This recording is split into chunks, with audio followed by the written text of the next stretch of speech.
දෙවෙනි කොටසට අපි යනවා අද දවස් 23 අගෝස්තු 2025 මම මේ රුමේනියාවේ බුකරෙස්ට් නගරයේ ගාර්ඩන් නෝට් කියන ස්ථානයේ ඉඳගෙන අපි විසින් කළා වූ පාඩම් මාලාවක් අවසට පවත්වන බයිබල් අධ්‍යයනයේ පාඩම් මාලාව රෙකෝඩින් එක වීඩියෝ එකට ගන්නවා මේ ස්ථානයේ ඉඳගෙන. ඉතින් යම් අපහසුතාවයන් නැති වෙයි. ඒවට සමාව වෙන්න. ඒකට කියනවා විවිධ ආදේශ කතා. අපිට බයිබල් වලට කිසිම ආදේශයක් ගේන්න බෑ. මෙන්න මේකෙන් කියන්නේ මේක තමයි. අන්න ඒ වගේ කතා ගේන්න බෑ. මේකේ තියෙන අර්ථය තමයි අපි කතා කරන්නේ. මොකද වෙනවාසික වචනේ. මේකට අපි වෙන අර්ථකථන දෙන්න බෑ. එතකොට එලියක පාර්කේ කිය මේ ඔබදියා සාය කණ්ඩායමක එක මාර්ගය කියනවා. අනිත් කණ්ඩායමේ ආහබ් යනවා. ඒ යනවා තමයි හම්බෙන්නේ. ඊට පස්සේ ඔබදියා ගිහිල්ලා එලිය ළඟ දැනීමට කියනවා ඔබ ඇත්තටම එලියද ප්‍රපේතවරයාද කියලා. ඊට පස්සේ 9 වෙනි පදය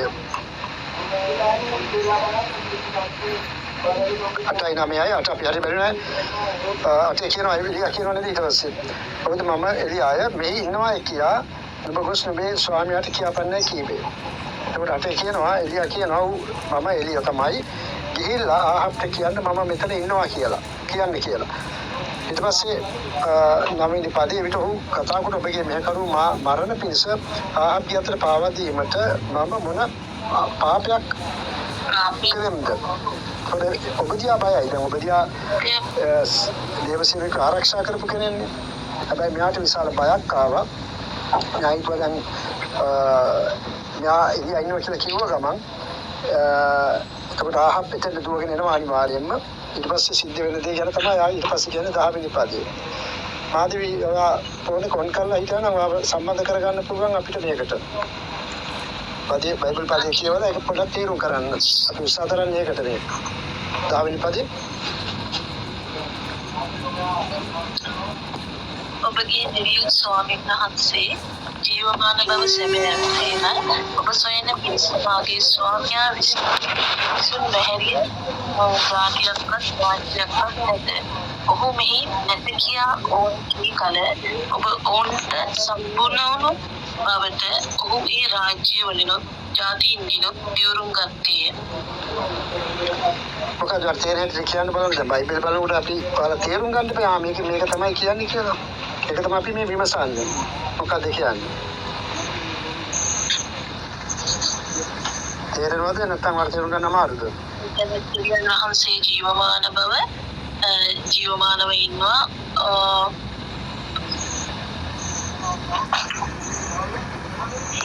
අමාරුයි නේද? වැඩි තේරෙන්නේ හරි කාටද කියන්න පුළුවන් තව කෙනෙකුට? මෙතන කියනවා පාස්ටර් මේ දැන් ඔබදියාව හම්බෙනවනේ ඔබදියාට හම්බෙනවා කියව එතනදී කියනවා ඔබ මේ මගේ දිවෙනවාස ජීවමාන බව සැබෑවටම මේ ආහබ් කියන රජුරෝ මේ එළිය හොයන්න කෙනක ජාතිය හැම රටක් පහසම ඇරියා කියලා කියනවා. එතකොට ඇයි ජාතියක් රාජ්‍යයක් නැත ඕ මේ නැත කියා. ඒ කිය හැම සෙබලෙක්ම ඇවිල්ලා කිව්වේ ඒ කිසිම රාජ්‍යයකවත් ඒ කිසිම තැනකවත් එළිය නැහැ කියන එක. ඊට පස්සේ කියනවා මේ රාජ්‍යවලින් ආහබ් ඇවිල්ලා ඒ කිය මිනිස්යාගෙන් දිනුරුම් ගත්තා කියලා කියනවා. එළිය ඒ කොතනකවත් ඉන්නේ නැහැ කියලා දිනුරන්නේ කියලා. ඉන්නේ එතන දිනුරක් කියනවා. හරි බලන්න එතකොට මේ බයිබලයේ වන්නා සරලව අධ්‍යාත්මික නැත්නම් ගැඹුරු අභිරහස් ආත්මික අභිරහස් තේරුම් ගන්න බැරි වුණත් අනුමානේ බයිබලයේ කියවලා මොකක්ද මෙතන උනේ කියන එක තේරුම් ගන්න ඔයාලා උත්සාහ දරන්න. ඇයි දැන් මාධවි ඉගෙන ගත්ත කෙනෙක්නේ. නමුත් යාට බැරි වුණා කියන්නේ දැක්කද? මේකට අධ්‍යාත්මික අවබෝධයක් අවශ්‍යයි. ඒක තමයි නිතර බයිබලයේ අධ්‍යයනය කරන එක බයිබලයේ කියවන එක අත්‍යවශ්‍යයි. එතකොට ඔබදියාට එහෙම කියනකොට එලියා කියනවා ගිහිල්ලා කලින් බයිබලයේ ඉගෙනගෙන නැහැ. මම කලින් බයිබලයේ ඉගෙනගෙන නැහැ පාස්ටර්. ඉගෙන ගන්නකොට මේක තියෙන අර්ථය තමයි අපි අහන්නේ ඉස්සෙල්ලා. ඉගෙනගෙන නැති වුණත් පාස්ටර්ගෙන් තමයි මම පළවෙනි වතාවට ඉගෙන ගන්නේ. right. එහෙනම් මාස දෙකක් ඇතුළත ඊට පස්සේ රහ දක්වන්න ඕනේ. හරිද? ඉගෙන ගන්න හොඳට.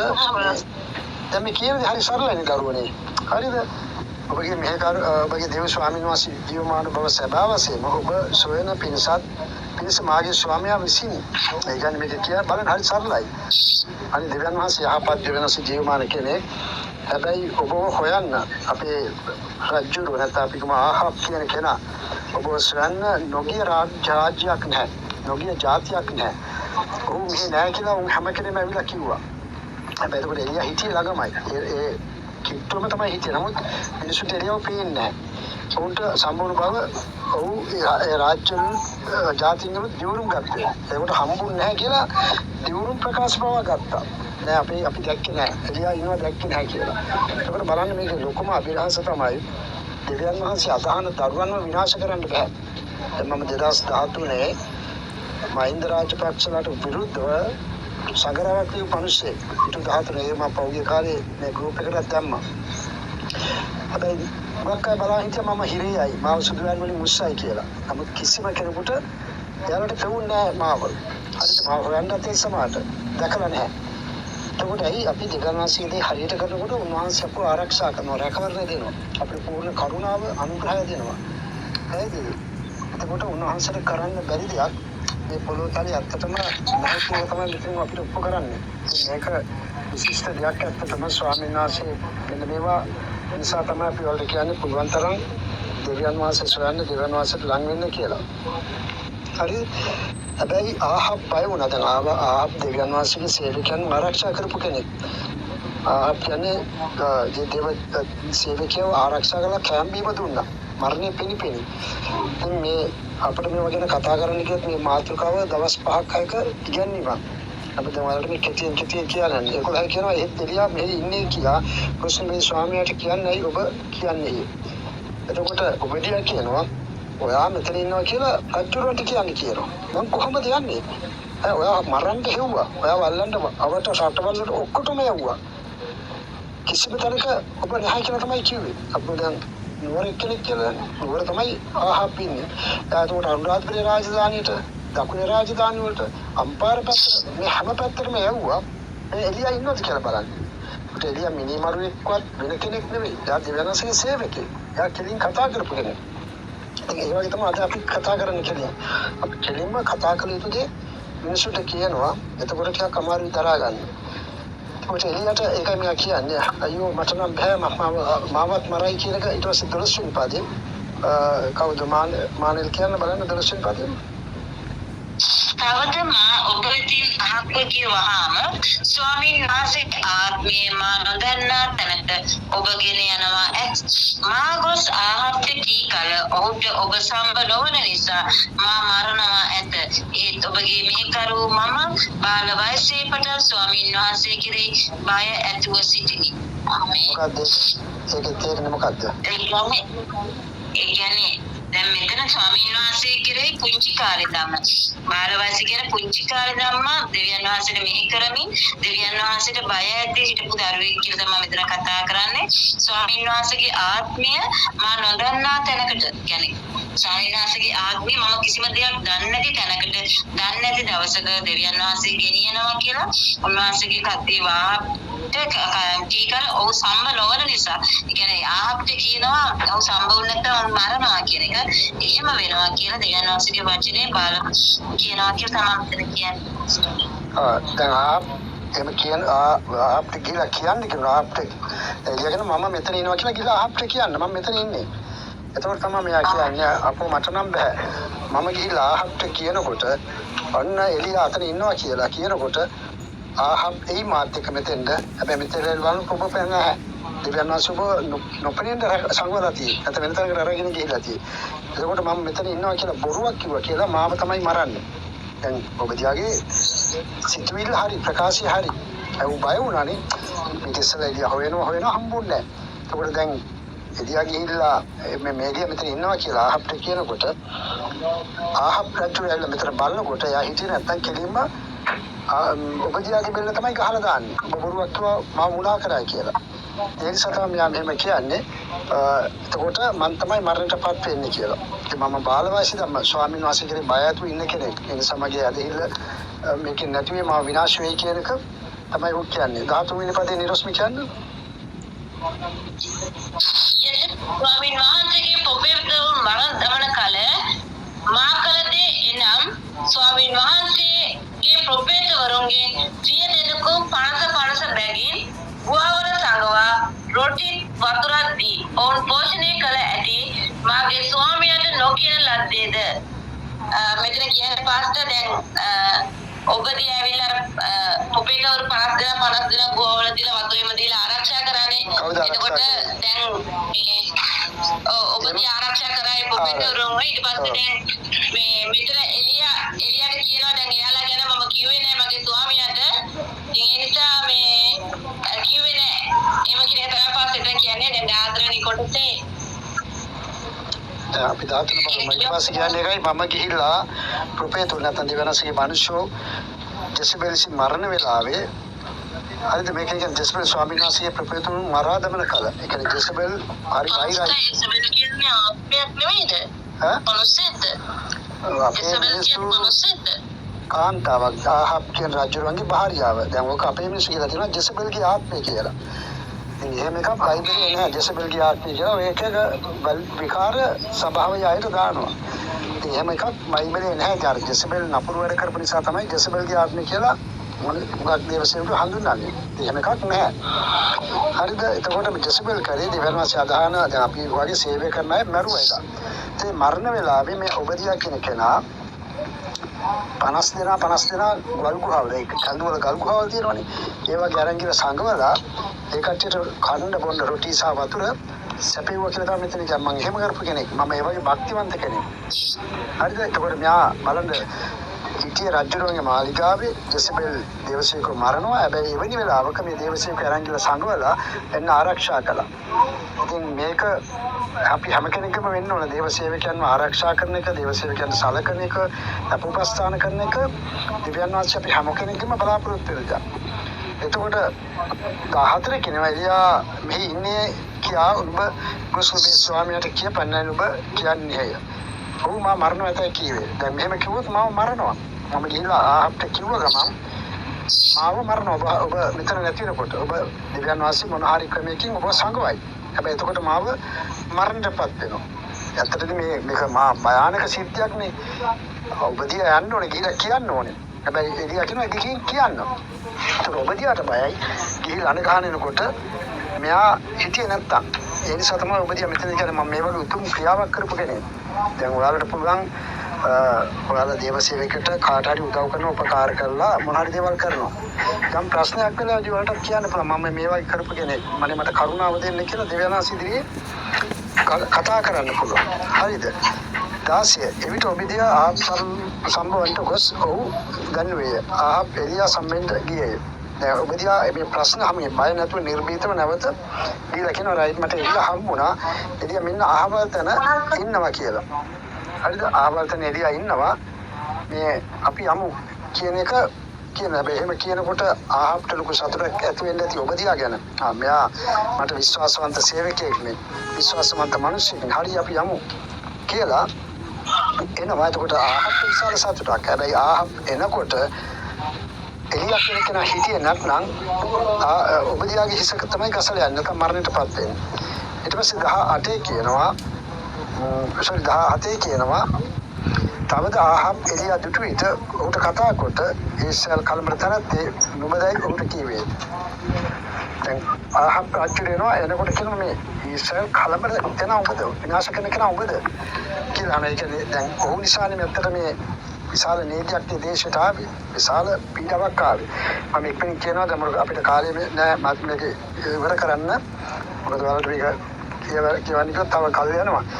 මේක හොඳට බලන්න ඊට පස්සේ අපි නැවත හෙට දවසේ බලමු. ඊට පස්සේ ධාරිකන උද මානව නුබසා නුබේ පියාගේ වංශය ස්වාමීන් වහන්සේගේ ආඥා අතර බාල් දේවතාවුන් පස්සේ ගිය කාරණේ නුබලා දේශල් කලඹුවේ. ඒතකොට එළිය කියනවා මම නෙවෙයි නුබලා තමයි මේ දේශය කලඹන්නේ. නුබලා මේ දේශේ බාල් දෙවියෝ නමස්කාර කරනවා. ඒ නිසා මේ දේශය උඹලා කලඹනවා කියලා. අද අපිට කියන්න දෙන අපේ රටත් ඕක තමයි. දෙවියන් වහන්සේ අදහන් නැතුව වෙන දේවල් පස්සේ යමින් වෙන දේවල් කරනකොට ඒ කට්ටිය තමයි දේශයට ශාපය දේශයට දූෂිතකේ ඇති කරලා තියෙන්නේ. ඉතින් අපිටත් අද කියන්න වෙන්නේ ඕක. එදත් අපි ඕක තමයි කිව්වේ 8 වෙනින් රටේ දේශපාලන නායකින් සහ ආගමික නායකින් රට විනාශ කරමින් රට කලඹමින් තිබෙනවා. 19 කියලා ඉතින් දැන් පණිවිඩය යවා සියලු ඉස්රායල් වල භාග්‍ය ප්‍රයෝතරු 450ද ජෙසබෙල්ගේ මේසේ කන අශේරි ප්‍රපේතරුන් 400 දෙනාද මාළකට කර්මල් කන්දට ඇස් කරවන්නේ කියලා. දැන් අපි ආවට පස්සේ අපි එළිය කියනවා බල තමයි මේ දේශ කලබන්නේ හරි. බාල්ගේ පූජකුරු 450ක් ඉන්නවා ඒ කට්ටියයි. ජෙසබෙල් සමග කෑමේසයකට කෑම කන අශේරිය පූජ ප්‍රපේතරු ඒක තවත් ඇදිලි ක්‍රමයක් තියෙනවා. ප්‍රපේතරුන් 450 මාළකට ගේන්න කර්මල් කන්දට හැගෙනන්නේ කියලා. ඉතින් ආහබ් මේ වෙලාවේ ප්‍රශ්න කරන්න ගියෙත් නෑ මොකුත් නෑ. දැන් අදටත් මේ වගේ ප්‍රොපේතරු කියාගත්තා ඉන්නවා. අනාගත වාක්තරු කියාගත්තා ඉන්නවා. ඒගොල්ලේ ප්‍රොපේතරු අනාගත වාක්තරු කාගේ ආයද කියලා දන්නේ නැහැ අත්තටම. යේසුස්ගේ නාමයෙන් භාවිතා කරනවා. ජේසුගේ නාමයෙන් කියලා. සමහරවිට මේ භාගයේ ආය වෙන්න පුළුවන්. හරිද? අසේරියා කියන කෙනාගේ ආය වෙන්න පුළුවන්. තව යම් එක්ක කතරගම දෙවියන්ගේ කතර එක්ක කාලිගේ මේ යම් ආයගේ වෙන්න පුළුවන්. යේසුස් වහන්සේගේ නාමය අරන් මේ කට්ටිය කරාට ඉස්ස කියනවා විතර ආප් සිළු ඉස්සල් පුත්‍රයන් අතරට පණිවිඩයව ප්‍රපේතරුන් කර්මල් කන්දට රැස් කළේ. ඒතකොට එළිය කියනවා මේ කර්මල් කන්දට ගෙන්නන්න ඒ ඔක්කොම. ඒකට 950ක් ඉන්නවා ඔක්කොම. actually 850ක්. ප්‍රපේතරුන් 850යි ජෙසබෙල්ගාව තව 400යි. ඒතකොට මේ 850ම ගෙන්නන්න කියනවා කර්මල් කන්දට. හැබැයි ආහබ් අහන්නේ නැහැ. ඇයි මොකටද ගෙන්නන්නේ? මොකද්ද ගෙන්නන්න හේතුව? මේ මොකුත් ඇහුවේ නැහැ. හැබැයි ආහබ් මොකද කරේ? පණිවිඩයක් කියවුවා ගිහලා ඔක්කොම එතෙන්ට ගෙන්නවා. ඉතින් මේක දවසක දෙකක වෙච්ච දෙයක් නෙවෙයි. සමහර දවස් කීපයක් යන්නේ නැති. මොකද අද වාගේ යන්නේ නැ වාහන තිබුණේ නැහැ. පයින් යන්න වෙනවා. එක්කෝ ඔටුවන්ගේ නගලා එන්න ඕනි. මේ කට්ටිය එන්න සමහර දවස් කීපයක් යන්නත් ඇති. දවස් ගන්න සඳහන් වෙලා නැහැ. එතකොට හැබැයි ආහබ් කී කරුණා එළියගේ කීමට විශේෂ පිළිපද කියන විට එළිය අමුලසනක ළඟට දවිත් කතා කරන බල කොප්මණ කල් කල්පනා දෙකක් අතරේ සංගවි සිටිනවාද ස්වාමීන් වහන්සේ දිව්‍යන් වහන්සේ නම් උන්වහන්සේ අනුපලයල්ලා බාල් දිව්‍යන් වහන්සේ නම් ඔහු අනුපලයල්ලායි කීවේ නමුත් සෙනග ඔහුට කිසි උත්තරයක් දුන්නේ නැත හැබැයි එළිය ඇවිල්ලා කියනවා බල බාල්ලා දහන බාල් පස්සේ පලයල්ලා බල දිව්‍යන් වහන්සේ නම් දිව්‍යන් වහන්සේ පස්සේ පලයල්ලා ඒක අපරත් කියන්නේ ඒක තමයි තියෙන්නේ සභාවට දුවගෙන එන්න එපා පන්සලට යන ගම පන්සලට ගිහිල්ලා දිව්‍යන් වහන්සේ එන්න එපා ඒක කල්පනා දෙකක් ඒ කියන්නේ දෙපැත්තට බොට්ටුව කකුල් තියන් ඉන්නවා වගේ දැන් සමහරට අපේ මේ රංජිත් සහෝදරයාට මේක ප්‍රශ්නයක් වේවි එයාලා මේක මේ වගේ දෙයක් අහලා නැති නිසා ඒකත් ඒකට ඒ කට්ටිය මේක තේරෙන්නේ නැහැ තාම නමුත් මේ අලුත් අයටම නේ අපි කියන්නේ පරණ අය ඉන්න අවුරුදු 4-5 දිව්‍යන් වහන්සේත් අදහනවා පන්සලටත් යනවා කෝවිලටත් යනවා කතෝලික සභාවටත් යනවා ඒ කට්ටියට කවදාකවත් ජීවිතය සාර්ථක කරගන්න පුළුවන්කමක් නැහැ හේතුව දෙවිනි ජීවිතයක් ගත කරන නිසා දැන් මේ එරියත් එකයි කියන්නේ මේ කට්ටියට බල බාල්ලා දානවනේ බාල්ලා දහපල්ලා දෙවියන් වහන්සේ අදහපල්ලා කල්පනා දෙකක් අතර සංවිලා ඉන්න එපා නැත්නම් ඇදිලි දෙකක් තියාගන්න එපා කියන තමයි කියන්නේ හැබැයි කවුරුත් ඒ ගැන කතා කරේ නැහැ කිසි කෙනෙක් උත්තර දුන්නේ නැහැ මම නම් රෙකෝඩින් එකක් කරනවා කවුරුත් ඒ ගැන කතා කරේ නැහැ ඔක්කොම තුෂ්ණිම් බෝත වෙලා බලාගෙන හිටියා ඊට පස්සේ ඉතින් එවිට එළියා කස්සනකට කතා කරලා ස්වාමීන් වහන්සේගේ ප්‍රපේත කෙනෙක්ව ඉතුරුව සිටින් ඉන්නේ මම පමණකි. නමුත් බාල්ගේ ප්‍රපේතරු 450 දෙනෙක් සිටි. එබැවින් අපට ගොන් දෙන්නෙක් දෙත්වා ඔහු එක ගොනෙක් තෝරාගෙන කැවිලි කර කපා දර පිට තබා යටින් ගිනි නොතබත්වා. මමත් අනිත් ගුණා පිළිල කොට දර පිට තබා යටින් ගිනි නොතබන්නේ. එතන මෙයා කියනවා හරි අපි බලමු කවුද දෙවියන් වහන්සේ සැබෑ දෙවියන් වහන්සේ කවුද සැබෑ ධර්මය මොකක්ද කියලා උඹලට තේරුම් ගන්න පුළුවන් මේ පිළිස අපි මෙන්න මේ දේ කරන්න යනවා බලන්න ඊට පස්සේ තේරුම් ගන්නilla කවුද සැබෑ දෙවියෝ කියලා තේරුම් ගන්නilla කියලා ඒක තමයි මේ අපි කියන දරුවෝ තියෙන්නේ මොකද මම ඉතුරුලා ඉන්නේ මම විතරයි දෙවියන් වහන්සේගේ ප්‍රොෆෙත කෙනෙක් හැටියට ඉතුරුලා ඉන්නේ මම විතරයි හැබැයි ජෙසබෙල්ගේ නැත්නම් ප්‍රොෆෙතවරු නැත්නම් බාල්ගේ ප්‍රොපේතරු දැන් 850ක් ඉන්නවා. එහෙම නැත්නම් බාල්ගේ ප්‍රොපේතරු 450ක් ඉන්නවා. ඒ දෙවියන් වහන්සේගේ ප්‍රොපේත කෙනෙක් හැටියට ඉන්නේ මම විතරයි. බලපෑ දවස් ගොඩවල් දෙකක් ගහපල්ලා එක හා සමානම ආරකේ කපලා කැලි කරලා ඒ දර්ශනය තියලා ගිනි තියන්නේ නැතුව අපලගේ යාතිකාවලින් යාඥාවලින් ඒක ගිනි දැල්වන්න ඕනේ මමත් එහෙම කරනවා. ඒතකොට මේ එළියට දෙවියන් වහන්සේ කිව්වෙත් නෑ දෙවියන් වහන්සේ එළියට මෙහෙම දෙයක් කිව්වෙත් නෑ එළිය දෙවියන් වහන්සේ ඇහුවෙත් නෑ එළිය තමයි තීරණය කරන්නේ මෙන්න මේ දේ අපි මම දැන් කරනවා මොකද එතකොට එළියට විශාල දැඩි විශ්වාසයක් තිබුණා දෙවියන් වහන්සේ සම්බන්ධව. මෙන්න මේ විශ්වාසය වලට තිබුණොත් තමයි ඔයාලට ජය ගන්න පුළුවන් වෙන්නේ. අපේ දෙවියන් වහන්සේ මේ වගේ බලවත් දෙවි කෙනෙක්. මේ දෙවියන් වහන්සේ යහපත් කියන තැන ඔයාලා හිතියොත් ඔයාලට පුළුවන් ජීවිතේ ජය ගන්න. හරිද? ඊට පස්සේ මම ඉක්මනින් කියනවා මේක නැවත නැවත බලන්න. ඊට පස්සේ විශ්වාසය ගැන බලන්න බලගේ දෙවියන් වහන්සේගේ නාමය කියලා යාඥා කරපළා මම ස්වාමීන් වහන්සේගේ නාමය කියලා යාඥා කරන්නේ. එවිට ගිනි එවිමින් උත්තර දෙන දෙවියන් වහන්සේ වයි කීවේ. මොකද සරක උත්තර දෙමින් ඒ කීම යහපතයි කීවේ. ඔන්න ඒතකොට තමයි සරක දැන් මේකේ දෙවෙනි තුන්වෙනි කොටස ඊළඟ රෙකෝඩින් එකෙන් ඔබට බලන්න පුළුවන් වීඩියෝ පටයෙන් මේ දේවල් කියන දේවල් වලින් ඔයාලගේ ඇදහිල්ල සහ දෙවියන් වහන්සේ තුල තියෙන වචන තුල තිබෙන ගැඹුරු සත්‍යතාවන් තේරුම් ගන්න උත්සාහ දරන්න.